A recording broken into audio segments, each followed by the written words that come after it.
नमस्कार दोस्तों, स्वागत है आप सबका मेरे यूट्यूब चैनल शुभ स्टडी क्लासेस में। मैं हूं ममता पांचाल। बच्चों, आज मैं आपके लिए लेकर आई हूँ एक फास्ट ट्रैक रिवीजन वीडियो। और ये सिर्फ आज की एक वीडियो नहीं है, ऐसे मैं एक फास्ट ट्रैक रिवीजन वीडियोस की एक सीरीज़ शुरू करने जा रही हूँ, जिसमें आपको डिफरेंट वीडियोस मिलेंगी, जिसके अंदर आपको हर किसी चैप्टर का ओवरव्यू मिलेगा। मीन्स ये बताया जाएगा कि आपको कैसे चैप्टर कंप्लीट करना है। आप ना बहुत सारे क्वेश्चंस लर्न करते हो, काफ़ी सारे सैम्पल पेपर उठाते हो, फिर उसके अंदर क्वेश्चंस उठाते हो, फिर उनको लर्न करते हो, क्रैम करते हो। एक्चुअली में ये कोई तरीका नहीं है पढ़ने का। सबसे पहले आपको पता होना चाहिए क्या चैप्टर का नेम है और उस चैप्टर में से हमने करना क्या क्या है। जब आपको चैप्टर का ओवरव्यू मिल जाएगा ना, तो आपके लिए रीड करना, स्टडी करना काफ़ी इजी हो जाएगा और एग्ज़ाम में अटैम्प्ट करना भी काफ़ी आसान हो जाएगा अपने पेपर को। तो आज मैं लेकर आई हूँ आपका एनसीईआरटी का फर्स्ट चैप्टर, और ये साथ के साथ केमिस्ट्री का भी फर्स्ट चैप्टर है हमारा, साइंस का 10th क्लास का, केमिकल रिएक्शंस एंड इक्वेशंस। क्या है चैप्टर का name? Chemical reactions and equations. चलिए आइए आते हैं अब अपने पॉइंट पे। हमने करना क्या है? सबसे पहले आपने करना है डेफिनेशन आपको पता होनी चाहिए। किसकी डेफिनेशन पता होनी चाहिए? डेफिनेशन आपको पता होनी चाहिए किसकी? Definition of chemical reaction. किसके? डेफिनेशन ऑफ केमिकल रिएक्शन और इसकी करैक्टरिस्टिक्स। ठीक है,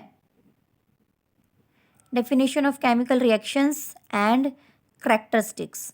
तो आपने ये रीड करना है क्या होती हैं हमारी, क्या होती है हमारे केमिकल रिएक्शंस और इसकी करैक्टरिस्टिक्स। मीन्स किसको बोलेंगे कि यहाँ पर केमिकल रिएक्शन प्रोसीड कर रही है, काम कर रही है। उसके बाद आपने करना है chemical equation and its types. Chemical equation and its types. कितनी होती है हमारे पास केमिकल इक्वेशंस? मेनली हमारे पास 2 पार्ट्स हैं केमिकल इक्वेशंस के। फर्स्ट वन है हमारा बैलेंस्ड केमिकल इक्वेशन और सेकंड है हमारा unbalanced chemical equation. Unbalanced chemical equation का ही सेकंड नेम क्या है आपका? स्केलेटल इक्वेशन है। आपने इसमें क्या करना है? फर्स्ट ऑफ ऑल इसकी डेफिनेशन करनी है और इसका मिनिमम 1 एग्जाम्पल करना है, यानी कि आपको एक केमिकल रिएक्शन इसकी पता होनी चाहिए, ताकि आप बता सको कि ये हमारी रिएक्शन कैसी है, इक्वेशन कैसी है। केमिकल इक्वेशन हमारी बैलेंस्ड है, ऐसे ही अनबैलेंस्ड बताना है। इनके ऊपर ज़्यादा तो क्वेश्चन, बड़ा तो क्वेश्चन नहीं आएगा, ज़्यादा से ज़्यादा 1 मार्क का क्वेश्चन आ सकता है, 2 का भी आ सकता है, 2 से ज़्यादा बिल्कुल नहीं आएगा। या तो आपसे डेफिनेशन डायरेक्ट पूछ ली जाएगी, what is balanced chemical equation and unbalanced chemical equation, या फिर आपको इक्वेशंस दे दी जाएंगी, रिएक्शंस दे दी जाएंगी और आपको आइडेंटिफाई करना होगा कौन सी बैलेंस्ड और कौन सी अनबैलेंस्ड है। ठीक है, नेक्स्ट हमारे पास आता है, आपको बैलेंसिंग आनी चाहिए। इसके बाद क्या सीखनी है आपने? बैलेंसिंग। बैलेंसिंग में क्या है, आप अपनी बैक एक्सरसाइज देखोगे जैसी एनसीईआरटी में, उसमें क्या गिवन है, काफ़ी सारे क्वेश्चंस गिवन है आपको। प्रैक्टिस के लिए आपको बैलेंसिंग आनी चाहिए कि केमिकल रिएक्शन दे दी जाएगी और उसके बैलेंसिंग करने के लिए दे दी जाएगी। डायरेक्ट लिखा होगा balance the following chemical equation, तो आपको ये आनी चाहिए। आफ्टर दैट जो चैप्टर कवर होता है हमारा, मैं आपको बता दूं, टाइप्स ऑफ केमिकल रिएक्शंस। इस चैप्टर के अंदर डिफरेंट टाइप्स गिवन है हमको। किसकी? केमिकल रिएक्शंस के डिफरेंट टाइप्स हैं और हमने क्या करना है, मेनली 9 केमिकल रिएक्शंस हैं, इन्हीं के ऊपर पूरा चैप्टर घूमता है। मीन्स ये कहो कि जो ये हमारी 9 टाइप्स हैं, इन पर पूरा चैप्टर डिपेंड करता है। अगर आपने ये 9 केमिकल रिएक्शंस कर ले, इट मीन्स आपका चैप्टर डन है, आपने ये चैप्टर कंप्लीट कर लिया। आपने करना क्या है इसके अंदर? एक तो आपने क्या करना है, डेफिनेशन करनी है हर किसी रिएक्शन की, प्लस आपने क्या करना है, 2 रिएक्शंस करनी है। 2 रिएक्शंस कह दो या फिर क्या कह दो आप, और क्या कह सकते हो, 2 एग्जाम्पल्स आपने करने हैं। क्या करने हैं बच्चों? 2 एग्जाम्पल्स करने हैं।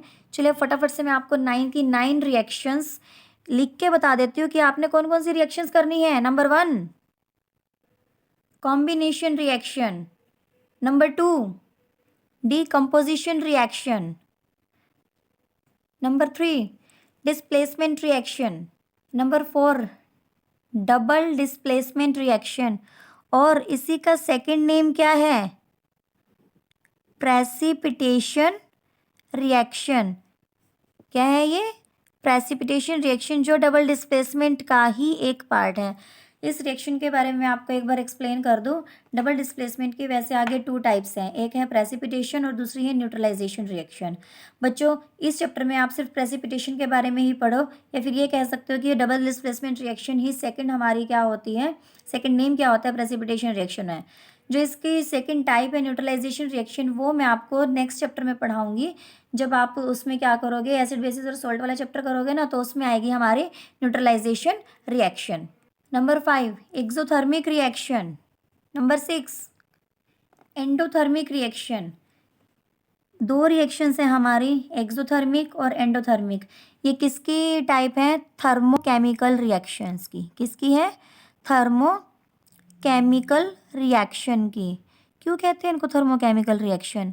एक्चुअली इन दोनों में क्या होता है, हीट का लॉजिक होता है। मीन्स एक में क्या होती है, हीट रिलीज होती है, एक्सोथर्मिक में हीट रिलीज होती है, और एंडोथर्मिक में क्या होती है, हीट एब्जॉर्ब होती है। इन दोनों में हीट का लेन देन होता है, आप ये कह सकते हो। ये दोनों एनर्जी से रिलेटेड है, हीट से रिलेटेड है, टेम्परेचर से रिलेटेड है, ये दोनों रिएक्शंस। इसीलिए इनको क्या बोलते हैं, थर्मोकेमिकल रिएक्शंस की टाइप बोलते हैं। एक टाइप है हमारी थर्मोकेमिकल की एक्सोथर्मिक, और एक है हमारे एंडोथर्मिक रिएक्शंस। इसके बाद आ जाती है हमारे reaction number 7 oxidation reaction. Reaction number 8 हमारी आती है रिडक्शन, एंड लास्ट में क्या आते हैं हमारे, रिडॉक्स रिएक्शन। कौन सी रिएक्शन आएगी? रिडॉक्स। रिडॉक्स रिएक्शन हमारी किससे बनी है? एक्चुअल में रिडॉक्स रिएक्शंस वो रिएक्शंस होती है जिसके अंदर ऑक्सीडेशन और रिडक्शन दोनों साथ साथ काम करती हैं, दोनों साथ साथ प्रोसीड करती हैं। एक साइड ऑक्सीडेशन होगी तो दूसरी साइड रिडक्शन होगी। रिडॉक्स किससे मिलके बनता है? रिडक्शन प्लस ऑक्सीडेशन, इन दोनों के कॉम्बिनेशन से क्या बनता है, रिडॉक्स रिएक्शन। रिडॉक्स वर्ड बनता है जिसे हम रिडॉक्स रिएक्शन बोलते हैं। रिडक्शन में से हमने RAD उठाया और यहाँ से हमने OX उठा लिया, जो कि क्या बन जाता है, मिक्स होने के बाद क्या बन जाता है, रिडॉक्स बोलते हैं इसको। ठीक है, तो ये थी हमारी 9 केमिकल रिएक्शंस जो कि आपने करनी है। इन रिएक्शंस में मैंने आपको अभी पहले भी बताया, आपने हर किसी रिएक्शन का डेफिनेशन और फिर उसकी 2 एग्जाम्पल करने हैं, 2 उसके एग्जाम्पल, 2 मतलब उसकी केमिकल इक्वेशंस आपने लिखनी है। आप इन रिएक्शंस के करने के लिए कोई सी भी बुक फॉलो कर सकते हो। मैं कुछ बुक्स के आपको नाम बता देती हूँ जिसमें से आप पढ़ सकते हो। HBSC के जो बच्चे हैं उनके पास 3 ऑप्शन हैं, वो क्या कर सकते हैं, MBD में से, ज़्यादातर वो देखो हेल्प बुक्स में से ही पढ़ते हैं, इसलिए मैं उनको हेल्प बुक्स के नाम बता रही हूँ।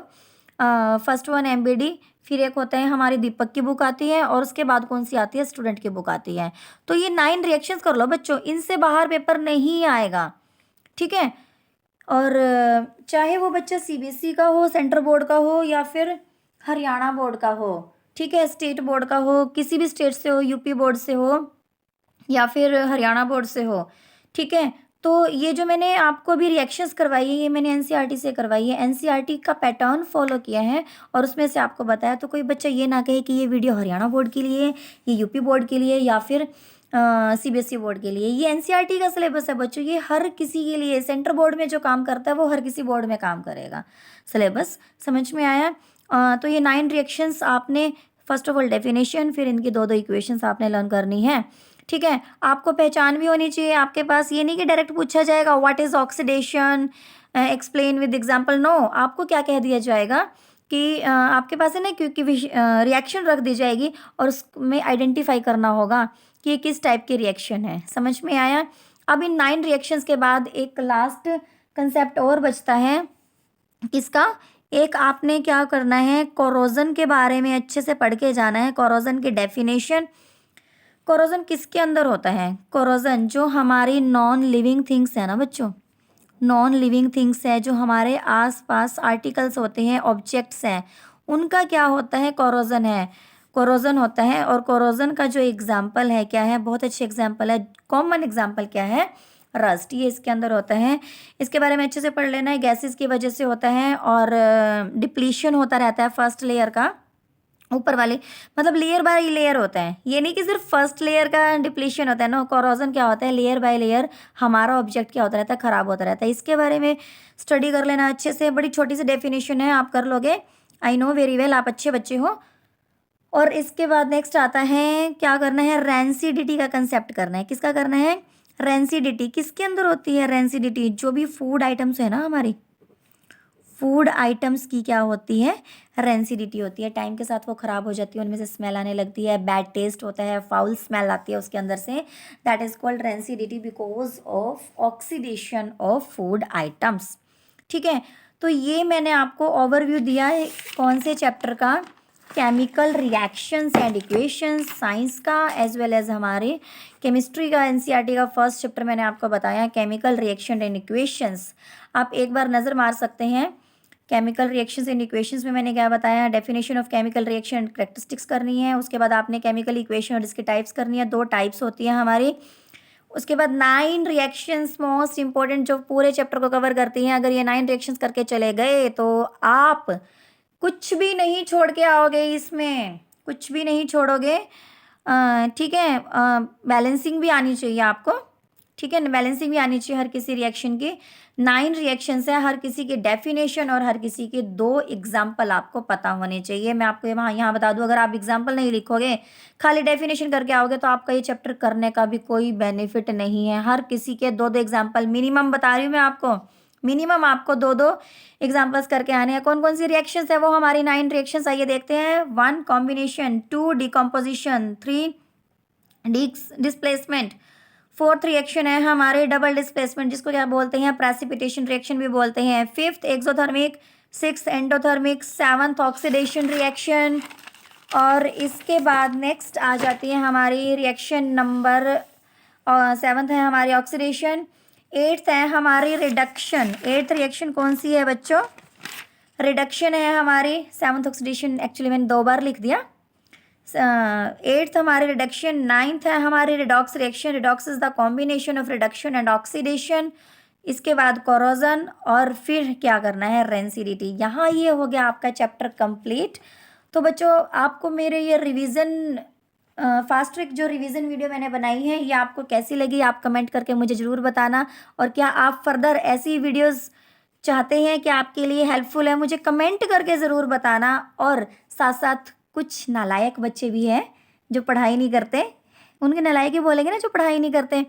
ठीक है, जिनको लास्ट मोमेंट पर बोर्ड एग्जाम्स में प्रॉब्लम रहती है, मैम क्या करें, कैसे करें, याद नहीं होता, मेन बता दो, इम्पोर्टेंट बता दो, निशान लगा दो।